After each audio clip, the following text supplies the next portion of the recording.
How's it going, everybody? I'm Sam Lee, reading for writer Jaydyn Spisak, and welcome to Gaming Instinct's How to Slay series for Monster Hunter Rise.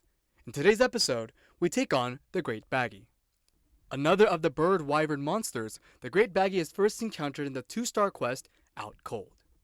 Here's what to expect when dealing with this monster. Bearing the moniker of Cunning Usurper, Great Baggi is very similar moveset and stature to the Great Izuchi. If you fight Great Baggi in the same way you fight Izuchi, you will find this battle is won with ease. That said, keep in mind that there are a few key differences between the two beasts. For instance, Great Baggi can spit a venom that puts you to sleep, sweep his neck and tail, and perform leaps. As always, let's start by delving into his weaknesses. The Great Baggi's greatest weakness is fire, followed by water and thunder. Any of these three choices will put you at an advantage, especially if you also rely on his vulnerability to paralysis, blast, and exhaust. Fire Blight can be inflicted on Great Baggi, though it is less effective than the other options in the long run. Above all, you need to aim for Great Baggi's head. This will cause the most damage and results in a horn break. Now, let's go over his attack patterns.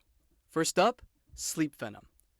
As mentioned, Great Baggi diverges from the attack pattern of Great Izuchi thanks to certain unique moves, such as his sleep-inducing Venom Spit. He will use this attack often and with great speed, though all it takes to avoid is for you to stay at the side of his head and never stand in front of him. If you do happen to get hit, set an energy drink to your radial menu for quick access and consume that to stay awake. Next is his Tail Spin.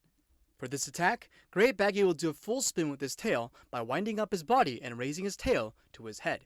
Once you notice this move, back away quickly to avoid the strike. Unlike Great Izuchi, Great Baggi won't cover any ground with his attack. And the last of his attacks is the Side Tackle. Great Baggi doesn't have many tricks up his sleeve, but when he is cornered, he gets desperate and will attempt to side tackle you in a bid to escape harm. If you end up in this position, keep hitting him to cancel his attack or dodge to the side to avoid damage. Lastly, let's go over weapon strategy with range versus melee.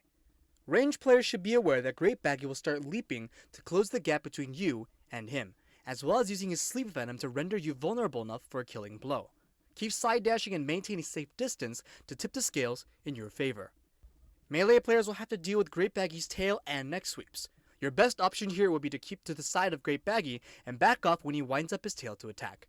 In addition, you should use Silkbind moves to give yourself an edge against him. And that's all for this installment of Gaming Instinct's How to Slay. To see more videos and how-tos, make sure to subscribe to not miss out. Until next time, happy hunting.